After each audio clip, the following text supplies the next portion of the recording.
ईश्वर का प्रेम, दया और अनुग्रह आप सबों को प्राप्त हो और ईश्वर का वचन आपके जीवन में परिवर्तन लाए। आज सामान्य समय का 21वां रविवार है। परमेश्वर हमेशा हमसे बात करते हैं और बाइबल के माध्यम से स्वयं को प्रकट करते हैं। आइए हम परमेश्वर के वचन को पढ़ें और सुनें और इन वचनों को अपने दैनिक जीवन में लागू करें। आज के पाठों का सारांश। पहला पाठ, हर भाषा के राष्ट्र मेरी महिमा को देखने आएंगे। दूसरा पाठ, ईश्वर जिसे प्यार करता है वह उसे अनुशासित करता है। सुसमाचार पाठ, लोग उत्तर और दक्षिण, पूरब और पश्चिम से आएंगे और परमेश्वर के राज्य में अपना स्थान लेंगे। आज का पहला पाठ यशायाह की किताब से लिया गया है। परमेश्वर इस्राएल के लोगों पर अनुग्रहकारी और दयालु था। वह हमेशा उन्हें एक राष्ट्र के रूप में एक साथ रखता था, लेकिन कभी कभी वे उसके प्रति बेवफाई और अपने पापों के कारण तितर बितर हो जाते थे। वह उन्हें फिर से एक साथ लाता था और किसी भी राष्ट्र के लिए अपना प्यार और अपना सुरक्षा बनाए रखता था जो उसका सम्मान करते थे।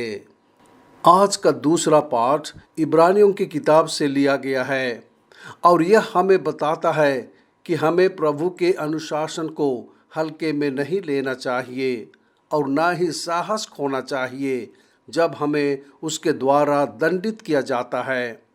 ईश्वर उसे ताड़ना देता है जिसे वह प्यार करता है। यह अनुशासन के लिए है जिसे आपको सहना होगा। ईश्वर आपको पुत्रों के रूप में मानते हैं।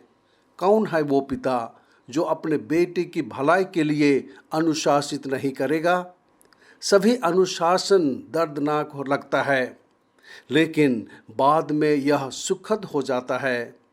अनुशासन उन लोगों को धार्मिकता का शांतिपूर्ण फल देता है जिन्हें इससे प्रशिक्षित किया गया है। फिर भी ऐसे बच्चे हैं जो बिगड़े हुए हैं क्योंकि पिता अनुशासन नहीं देते हैं और उनके दोष या गलतियां को ठीक नहीं करते हैं।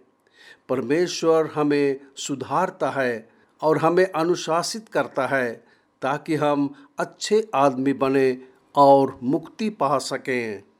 आज का सुसमाचार का पाठ संत लूकस से लिया गया है। आज के सुसमाचार में यीशु हमें हमारी अंतिम मुक्ति के बारे में बताते हैं। यीशु कह रहे हैं कि हमें संकरे दरवाजे से प्रवेश करने का प्रयास करना चाहिए क्योंकि बहुत से लोग अंदर जाने की कोशिश कर रहे होंगे लेकिन पर्याप्त मजबूत नहीं होंगे। उद्धार के लिए हमारे गंभीर प्रयास, हमारे तत्काल ध्यान और हमारी सावधानी पूर्वक आत्म परीक्षा की आवश्यकता है। इसके लिए हमारे गंभीर प्रयास की आवश्यकता है क्योंकि दरवाज़ा संकरा है। इस पर तत्काल ध्यान देने की आवश्यकता है क्योंकि दरवाज़ा जल्द ही बंद होने वाला है। इसके लिए हमारी सावधानी पूर्वक आत्म परीक्षा की आवश्यकता है क्योंकि एक बार यह बंद हो जाने के बाद द्वार हमेशा के लिए बंद हो जाएगा। अंतिम दिन और आगामी मुक्ति के लिए हमारे गंभीर प्रयास की आवश्यकता है क्योंकि दरवाज़ा संकीर्ण है, क्योंकि समय जल्द ही आ रहा है, क्योंकि जो लोग मानते हैं कि वे बच गए हैं वे बाहर हो सकते हैं।